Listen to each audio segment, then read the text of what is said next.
సుకన్య భారతీయ సినీ రంగంలో ప్రముఖ నటీమణి, శాస్త్రీయ నర్తకి, గాయని మరియు లిరిసిస్ట్ గా గుర్తింపు పొందిన బహుముఖ ప్రతిభాశాలి. ఆమె ప్రధానంగా తమిళం, మలయాళం, తెలుగు మరియు కన్నడ చిత్రాల్లో నటించి ప్రేక్షకుల మనసులో ప్రత్యేక స్థానం సంపాదించారు. 1990లో ఆమె సినిమా ప్రయాణం శిఖర స్థాయికి చేరుకుంది. సుకన్య అసలు పేరు ఆర్. సుకన్య. ఆమె 1972 నవంబర్ 25న జన్మించారు. 1991లో తమిళ చిత్రం పుదునెల్లు పుదు నాతు ద్వారా సినీ రంగ ప్రవేశం చేశారు. ఆమెకు పెద్ద బ్రేక్ ఇచ్చిన చిత్రాలు చిన్న గౌండర్ 1992 వంటి సూపర్ హిట్ సినిమాలు. అలాగే కమల్ హాసన్ నటించిన ప్రతిష్టాత్మక చిత్రాలు మహానంది 1994 మరియు ఇండియన్ 1996లో.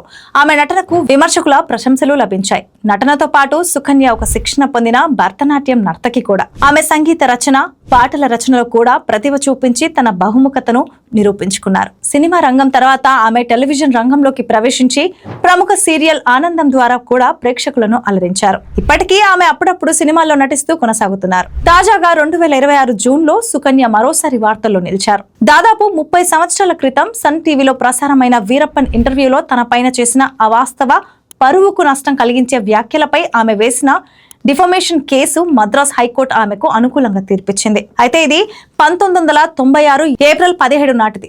సన్ టీవీలో నెరుక్కు నేర్ అనే కార్యక్రమం ప్రసారమైంది. ఆ కార్యక్రమంలో అప్పటి గంధపు చెక్కల స్మగ్లర్ వీరప్పన్ ఇచ్చిన ఇంటర్వ్యూ చూపించారు. ఆ ఇంటర్వ్యూలో వీరప్పన్ ప్రముఖ నటి సుకన్యపై కొన్ని వివాదాస్పద, పూర్తిగా అవాస్తవమైన ఆరోపణలు చేశాడు.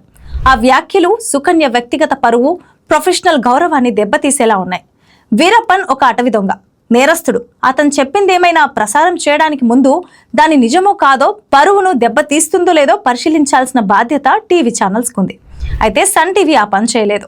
సన్ టీవీ వీరప్పన్ మాటలను అలాగే ప్రసారం చేసింది.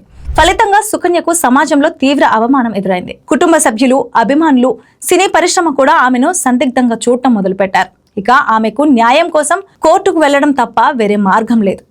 1996లో ప్రారంభమైన ఈ విచారణ, వాదనలు, సాక్ష్యాలు చివరికి 2015 సంవత్సరంలో ట్రయల్ కోర్టు సుకన్యకు అనుకూలంగా తీర్పిచ్చింది. వీరప్పన్ వ్యాఖ్యలు అవాస్తవమని, పరువు నష్టం కలిగించాయని కోర్టు పేర్కొంది. సన్ టీవీ నెట్వర్క్ సుకన్యకు 10,05,000 రూపాయల నష్టపరిహారం చెల్లించాలని ఆదేశించింది. కానీ సన్ టీవీ అప్పీల్ చేసింది. మద్రాస్ హైకోర్టులో కేసేసింది. మళ్లీ కొన్నేళ్లు గడిచాయి. ఇప్పుడు తాజాగా మద్రాస్ హైకోర్టు తీర్పిచ్చింది.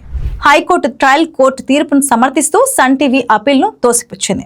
అంటే సుకన్యకు నష్టపరిహారం చెల్లించాల్సిందే అని స్పష్టం చేసింది కోర్టు. హైకోర్టు తన తీర్పులో చాలా కీలకమైన విషయం చెప్పింది. ఒక ప్రసార సంస్థ బాధ్యత ఏంటంటే ఇంటర్వ్యూ ప్రసారం చేసే ముందు అందులో పరువుకు నష్టం కలిగించేలా వ్యాఖ్యలు ఉన్నాయో లేవో సరిచూసుకోవాలి. అవసరమైతే వాటిని ఎడిట్ చేయాలి. సన్ టీవీ ఆ విధంగా చేయడంలో విఫలమైందని, ఇది తీవ్రమైన నిర్లక్ష్యమని కోర్టు పేర్కొంది. ఇది చాలా కీలకమైన ఉదాహరణ అంటూ, ఇకపై ఏ మీడియా సంస్థ అయినా ఎవరి వ్యాఖ్యలనైనా ప్రసారం చేసే ముందు జాగ్రత్త పడకపోతే చట్టపరమైన పరిణామాలు ఎదుర్కోవాల్సిన పరిస్థితి ఉంటుందని కోర్టు పేర్కొంది. 3 దశాబ్దాల న్యాయం కోసం ఎదురుచూడటం సులభమైన విషయం కాదు. చివరికి సుకన్య నిలబడి తన గౌరవాన్ని నిలబెట్టుకున్నారు. మరిన్ని అప్డేట్స్ కోసం ఛానల్ని ఇప్పుడే సబ్స్క్రైబ్ చేసుకోండి. Thanks for watching.